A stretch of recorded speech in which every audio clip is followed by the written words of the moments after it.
সে একটা আস্ত কামচোর, সে একটা সিসকে চোর। এলাকায় চুরিচামারি অনেক বেড়েছে, চোরের মায়ের বড় গলা, এগুলো চুরি করা মাল। তো এইরকম অনেক কথা আমরা ডেইলি লাইফে বলে থাকি। তো এই কথাগুলিকেই কিভাবে তোমরা ইংরেজিতে বলবে আজকের ক্লাসে সেটাই শেখাবো। তো আজকের ক্লাসে যতগুলো সেন্টেন্স তোমাদের শেখাবো, প্রত্যেকটি সেন্টেন্স এই চোর এবং চুরি করার সংক্রান্ত বিষয় নিয়ে। তো মনোযোগ সহকারে ক্লাসটি প্রথম থেকে শেষ পর্যন্ত দেখার চেষ্টা করবে। আর পুরো ক্লাসটি দেখার পর যাদের ভালো লাগবে অবশ্যই ভিডিওটিতে একটি লাইক করতে ভুলবে না। তো শুরুতে যে সেন্টেন্সটির কথা বললাম যে সে একটা কামচোর, অর্থাৎ সে কাজকে ভয় পায় বা নানানভাবে কাজটাকে এড়িয়ে চলে। তো এইরকম সেন্সে আমরা কথাটা বলে থাকি, সে একটা কামচোর। তো এই সেন্টেন্সটাকে আমরা বলবো হি ইজ এ টোটাল স্ল্যাকার, অথবা আমরা এখানে বলতে পারি শার্কার। হি ইজ আ টোটাল স্ল্যাকার অথবা শার্কার, অর্থাৎ সে একটা আস্ত কামচোর। পরের সেন্টেন্স, সে একটা ছিচকে চোর, মানে ছোটখাটো চুরি চামারি করা তার যার কাজ। তো সে একটা ছিচকে চোর, এই সেন্টেন্সটাকে আমরা কিভাবে বলবো? তো he is or she is a পিলফারার।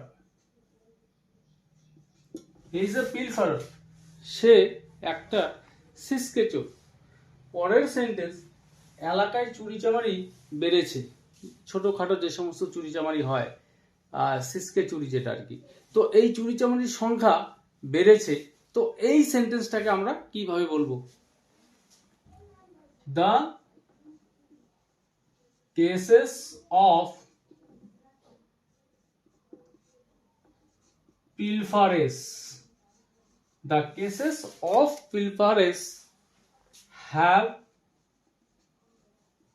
increased in the locality.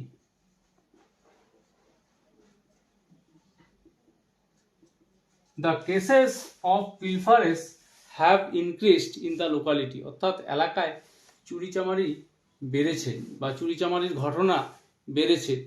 তো এখানে এই চুরিচামারি শব্দের যেটা অর্থ সেটা হচ্ছে পিলফারেজ। তো এটি একটি নাউন।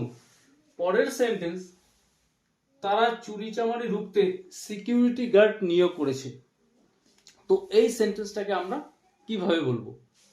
তো তারা নিয়োগ করেছে, দে হ্যাভ এমপ্লয়েড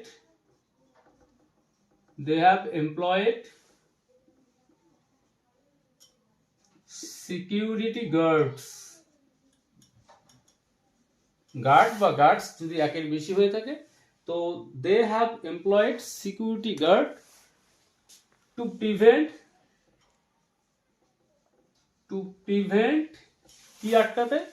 চুরিচামারি আটকাতে বা রুখতে। To prevent পিলফারেজ।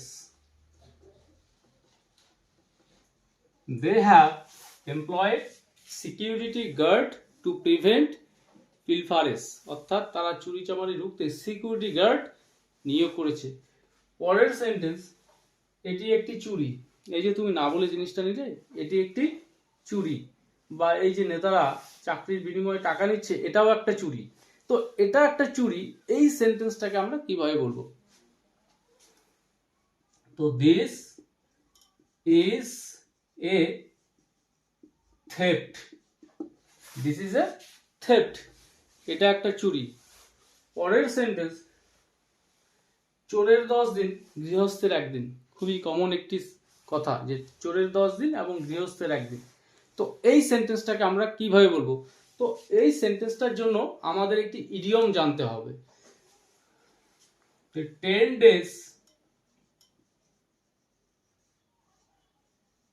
days for a thief, 10 days for a thief is one day for a householder. 10 days for a thief is 1 day for a householder। তো এই ইডিয়মটির অর্থই হচ্ছে চোরের 10 দিন, গৃহস্থের 1 দিন। পরের সেন্টেন্স, চোরের মায়ের বড় গলা। তো এই সেন্টেন্সটাকে আমরা কিভাবে বলবো? এই সেন্টেন্সটির জন্যও একটি আমাদের ইডিয়ম জানতে হবে। The guilty party makes the most noise। The guilty party makes the most noise, অর্থাৎ চোরের মায়ের বড় গলা। তো এটি একটি ইডিয়ম। তো পরের সেন্টেন্স, এগুলো চুরির মাল বা চুরি করা মাল। তো এই সেন্টেন্সটাকে আমরা কিভাবে বলবো? These are stolen।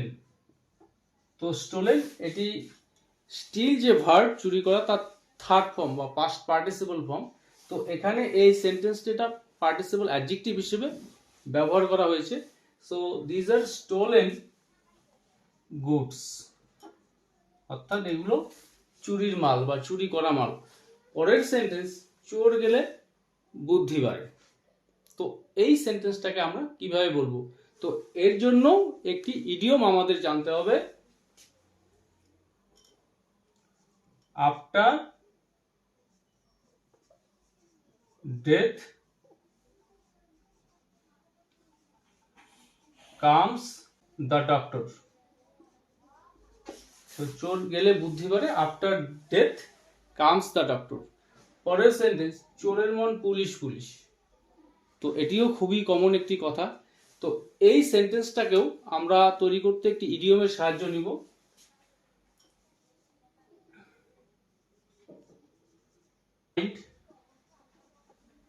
is always suspicious।